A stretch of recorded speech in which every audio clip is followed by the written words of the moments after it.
Hello बच्चों, आपका स्वागत है प्रवीण सिंह केमिस्ट्री क्लासेज में। बच्चों, पिछले लेक्चर में हमने आपको विलयन के विषय में बताया था। विलयन जो कि फिजिकल केमिस्ट्री का बहुत ही इम्पोर्टेंट चैप्टर है, कक्षा 11 कक्षा 12 के बच्चों के लिए बहुत ही महत्वपूर्ण है। विलयन में हमने आपको मोलरता और मोललता पर न्यूमेरिकल समझाया था, क्योंकि बोर्ड की परीक्षा में मोललता और मोलरता पर न्यूमेरिकल आता है।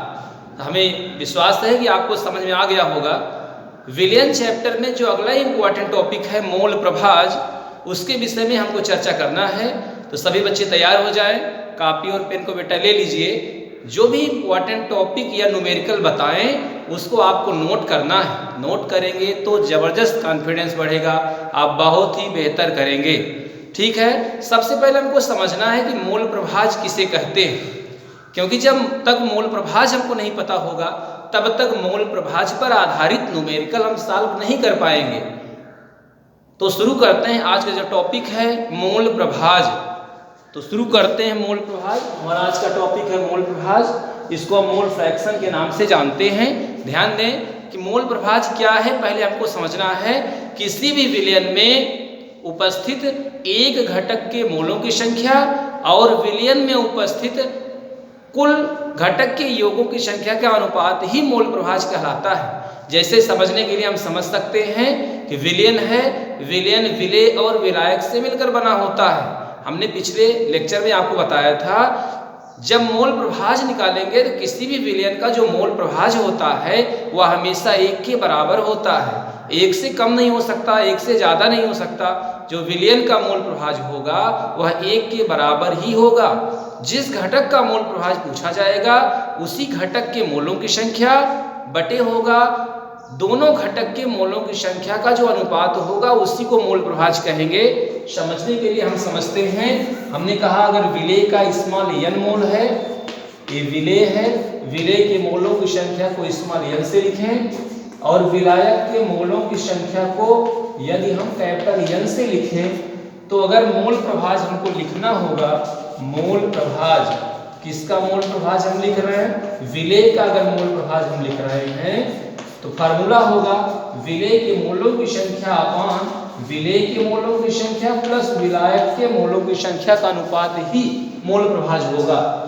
माने विलयन में विलेय का भी मोल प्रभाज हो सकता है, विलयन का भी विलेय का भी मोल प्रभाज होगा, विलायक का भी मोल प्रभाज होता है। जिस घटक का मोल प्रभाज पूछा जाए उसी के मोलों की संख्या अपान क्या होगा, दोनों घटकों के मोलों की संख्या का योग का जो अनुपात होगा उसी को हम मोल प्रभाज कहते हैं। विलेय का मोल प्रभाज बराबर विलेय के मोलों की संख्या बटे विलेय के मोलों की संख्या प्लस विलायक के मोलों की संख्या। इसी प्रकार यदि हम विलायक का मोल प्रभाज निकालेंगे, मोल प्रभाज किसका बेटा, विलायक का मोल प्रभाज अगर आपसे पूछा जाए तो विलायक के मोलों की संख्या अपान विलयन में उपस्थित समस्त घटक के मोलों की संख्या। क्योंकि विलयन में क्या क्या होता है, विलेय होता है और विलायक होता है। जिसका मोल प्रभाज पूछेंगे मीन्स यहाँ विलायक का मोल प्रभाज समझा रहे हैं, तो जिसका मोल प्रभाज होगा उसी के मोलों की संख्या अपान विलेय के मोलों की संख्या प्लस विलायक के मोलों की संख्या। कहने का मतलब यह हुआ बेटा कि जिसका मोल प्रभाज पूछा जाएगा उसके मोलों की संख्या और विलयन में उपस्थित समस्त घटक के मोलों की संख्या का अनुपात ही मोल प्रभाज होगा। जब विलेय का मोल प्रभाज पूछा जाएगा तो विलेय के मोलों की संख्या अपान विलेय के मोलों की संख्या प्लस विलायक के मोलों की संख्या। यदि विलायक का मोल प्रभाज पूछा जाएगा तो विलायक का मोल प्रभाज जो मोलों की संख्या अपान विलेय प्लस विलायक के मोलों की संख्या। जो हमने आपको बताया किसी भी विलयन का मोल प्रभाज 1 के बराबर होता है, उसको सिद्ध कैसे करेंगे हम, ये भी महत्वपूर्ण चीज है। कोई आपसे पूछ सकता है किसी विलयन का मोल प्रभाज हमेशा 1 के बराबर होता है, सिद्ध कीजिए। तो आपको करना क्या है, मोल प्रभाज को हमने कहा ऐसे लिखते हैं।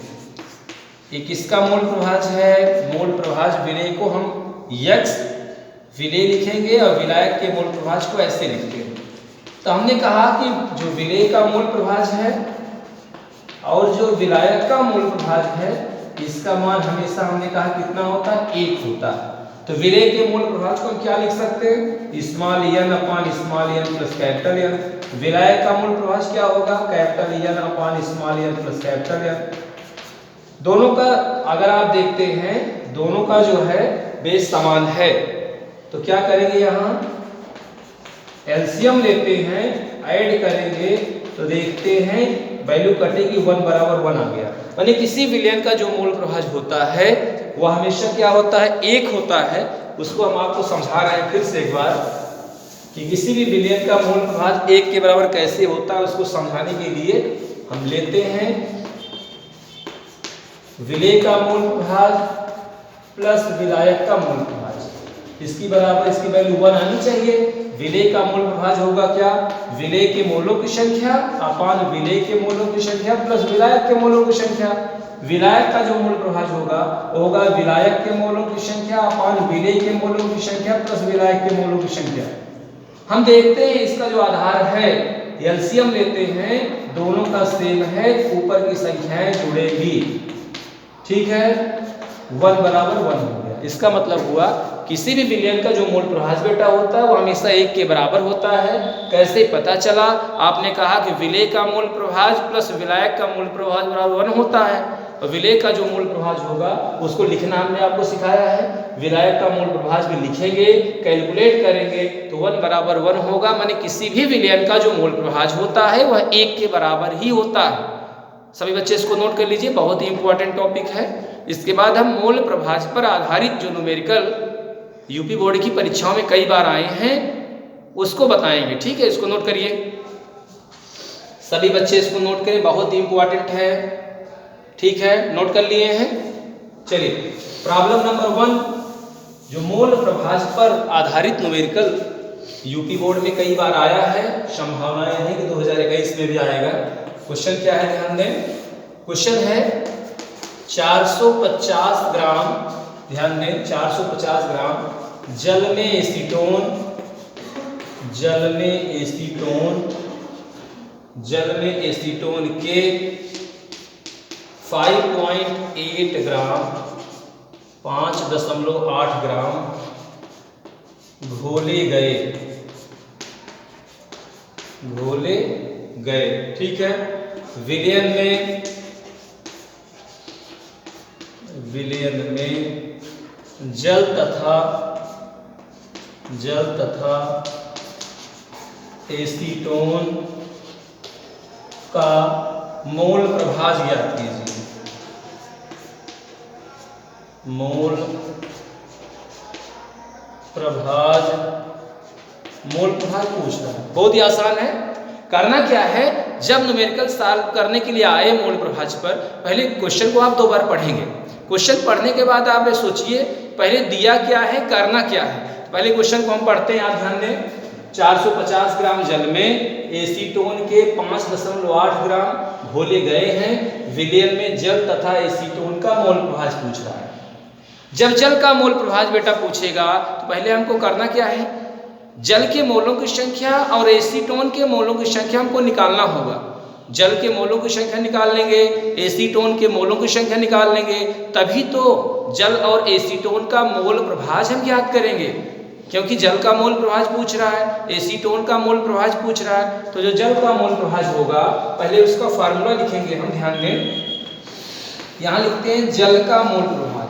मोल प्रभाज को x की तरह ही दिखाते हैं। जल का जो मोल प्रभाज होगा, फार्मूला होगा जल के मोलों की संख्या अपान जल के मोलों की संख्या प्लस एसीटोन के मोलों की संख्या। भाई जिसका मोल प्रभाज पूछा जाएगा उसके मोलों की संख्या ऊपर रहेगा, और विलयन में जो दोनों घटक हैं एसीटोन और जल, दोनों के मोलों की संख्या का योग का अनुपात ही जल का मोल प्रभाज कहलाएगा। जल का मोल प्रभाज बराबर हो जाएगा जल के मोलों की संख्या बटे जल के मोलों की संख्या प्लस एसीटोन के मोलों की संख्या। यही फार्मूला लगाएंगे। दिया क्या है, 450 ग्राम जल दिया है। पहले हम क्या करेंगे, जल का हम निकालेंगे मोल और एसीटोन का भी मोल निकालेंगे। जब मोल निकालेंगे तभी कैलकुलेट हो पाएगा।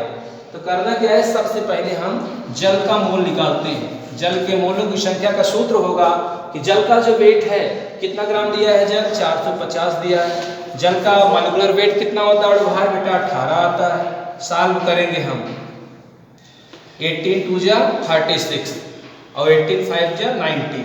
25 आ गया। ठीक है, जल के मोलों की संख्या कितना आ गया 25। एसीटोन के भी मोलों की संख्या हमको निकालना होगा। क्यों निकालेंगे? क्योंकि दोनों का मोल प्रभाज पूछ रहा है। अगर मोल प्रभाज जिसका पूछता है उसी के मोलों की संख्या और विलयन में जो दोनों घटक हैं उनके मोलों की संख्या का योग का अनुपात ही मोल प्रभाज होता है। तो एसीटोन का जो मोल प्रभाज होगा, एसीटोन का कितना ग्राम दिया है 5.8 ग्राम दिया है। एसीटोन का जब मॉलिक्यूलर वेट निकालेंगे तो 58 आएगा। एसीटोन का फार्मूला है बेटा CH3COCH3। इसका मॉलिक्यूलर वेट आप निकालेंगे। 2 कार्बन है, कार्बन का 12 होगा, 3 कार्बन है 1 2 3, तो 12 into 3 हो गया, प्लस कितने हाइड्रोजन है 6 into 1 हो गया, और यहाँ ऑक्सीजन का 16 हो जाएगा, तो 58 आएगा। ठीक है, तो करना क्या है 0.1 आ गया। माने हमने क्या किया, जल के मोल कितने आ गए 25, एसीटोन के मोल कितने आ गए 0.1। हमको उठाकर क्या करना है, वैल्यू को ये रखना है। तो जब जल का मोल प्रभाज पूछ रहा है तो जल के मोलों की संख्या कितनी आ गई है 25। जल का मोल कितना है 25, एसीटोन का कितना है 0.1, माने 25/25.1। ठीक है, करना क्या है, इसको हम ऊपर से लिख रहे हैं, सब लोग देखें, बहुत ही इंपॉर्टेंट क्वेश्चन है, ये कई बार परीक्षाओं में आया है। तो किसका मोल प्रभाज निकाल रहे थे, जल का मोल प्रभाज। क्या फार्मूला है जल का मोल, जल का मोल कितना है 25 प्लस अपन क्या होगा जल का मोल प्लस एसीटोन का मोल हो जाएगा 25/25.1।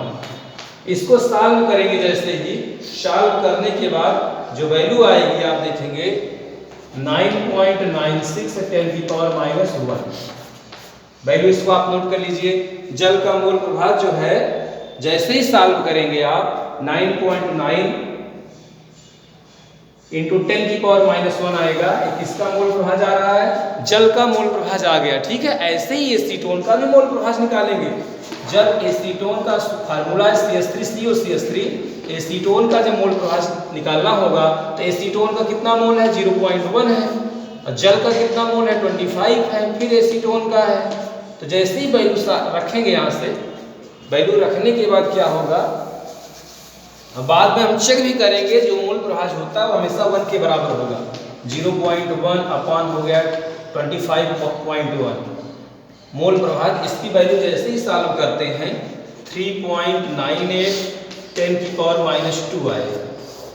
इसको आप सॉल्व कर सकते हैं। सॉल्व जैसे ही करते हैं, ध्यान दें, जल का मोल प्रभाज आपने निकाला आ गया, एसीटोन का मोल प्रभाज आपने निकाल लिया। दोनों को वैल्यू को जब करेंगे तो 1 के ही बराबर होगा।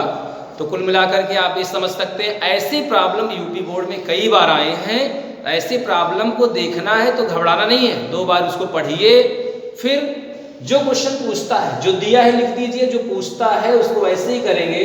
फार्मूला पता हो और जिस घटक का मोल प्रभाज बेटा पूछेगा उसके मोलों की संख्या और विलयन में जितने भी घटक दिए हों दोनों की मोलों की संख्या निकालेंगे। जैसे ही रखेंगे, कैलकुलेशन करेंगे तो आंसर आएगा। बहुत ही इंपॉर्टेंट क्वेश्चन है, सभी बच्चे अच्छे से प्रैक्टिस करें। इस समय हम कक्षा 12 के बच्चों के लिए फिजिकल केमिस्ट्री में जो सॉल्यूशन चैप्टर है विलयन चैप्टर का न्यूमेरिकल लेकर के आपके सामने उपस्थित हुए हैं। पूरा हमारा प्रयास है आज विलयन का जो है दूसरा पार्ट, जो वीडियो आज हम आपको दे रहे हैं सॉल्यूशन का पार्ट 2 है। इसमें मोल प्रभाज जो टॉपिक है उसे कहते किसे हैं, उस पर आधारित न्यूमेरिकल लेकर के आपके सामने आज हम उपस्थित हुए हैं। बहुत जल्द पार्ट 3 विलयन का आपके सामने हम लेकर उपस्थित होंगे। उसमें और भी जो यूपी बोर्ड में प्रॉब्लम आए हैं, जैसे राउल्ट का नियम, ठीक है, परासरण दाब क्या है, विसरण क्या है, और वन हाफ गुणांक, जितने भी इंपॉर्टेंट कुछ टॉपिक हैं उसको लेकर के बहुत ही जल्दी आपके सामने उपस्थित होंगे। आपको करना क्या है बेटा, वीडियो को देखिए, जो भी टॉपिक हम पढ़ा रहे हैं उसको अच्छे से आप देखिए, कॉपी पे इसको नोट करिए। जैसे आज हमने आपको मोल प्रभाज बताया, तो मोल प्रभाज पर और भी जितने न्यूमेरिकल हैं उसको आप सॉल्व करिए। सॉल्व करेंगे तो कहीं न कहीं आपका कॉन्फिडेंस बढ़ेगा, आप बहुत ही बेहतर करेंगे। फिजिकल केमिस्ट्री में प्रैक्टिस करना होगा, बिना प्रैक्टिस के कुछ होगा नहीं। उसके लिए क्या करेंगे, सब लोग कॉपी और पेन लेकर बैठा करें, जो भी न्यूमेरिकल बताएं उसको लगाएं, और भी इससे संबंधित प्रॉब्लम आप सॉल्व करें। अनसॉल्व का सहारा लें, प्रैक्टिस करेंगे। अनसॉल्व करना क्या है, 2-3 साल का सेट देखें कि सॉल्यूशन से कितने क्वेश्चन आए हैं। तो आपको क्या करना है, अनसॉल्व खरीद लीजिए, क्योंकि बोर्ड की परीक्षा नज़दीक है। 15 मार्च के बाद बोर्ड की परीक्षाएं होंगी, डेट बहुत ही जल्दी आ रहा है। उसके लिए करेंगे क्या, अनसॉल्व ले लीजिए। विलियन जो चैप्टर है, अनसॉल्व में देखिए कि विलियन चैप्टर से कितने क्वेश्चन आ रहे हैं और किस टाइप के क्वेश्चन आ रहे हैं। उसका एक सीरीज बनाइए, उसको लिखिए बुक के सहारा से, या आप जो है कहीं से भी, यूट्यूब से, मोबाइल से, कहीं से भी उसका सल्यूशन खोज करके इकट्ठा करिए और प्रैक्टिस करते रहिए। पता तो हो कि बोर्ड की परीक्षा में किस टाइप का क्वेश्चन आता है। तैयारी तो आप कर रहे हैं, अनसॉल्व नहीं देखेंगे तो आंकड़ा समझ नहीं आएगा। अनसॉल्व देखेंगे तो कहीं न कहीं अपनी तैयारी को और बेहतर आप बना सकते हैं। ठीक है बेटा, इसी सकारात्मक सोच के साथ आज के लिए बस इतना ही। यही कहेंगे, केमिस्ट्री में बेटा प्रैक्टिस करिए, खूब मेहनत करिए, लगे रहिए, आने वाला टाइम आपका अच्छा हो। ऐसे बच्चे जो हमारे चैनल से नहीं जुड़े हैं, हम चाहते हैं हमारे चैनल से जुड़ें, हमारे चैनल को सब्सक्राइब करें, लाइक करें, शेयर भी करें। हम चाहते हैं ऐसे बच्चे जो अभी तक हमसे जुड़े नहीं हैं, आप क्या करेंगे, वीडियो को शेयर करेंगे। हम चाहते हैं वो भी जुड़ें, उनका भी फायदा हो, क्योंकि बोर्ड की परीक्षा जो बच्चे देंगे उनको कहीं न कहीं अगर ये वीडियो हमारा देखेंगे तो उनको फ़ायदा होगा। ठीक है बेटा, ठीक है, थैंक्स।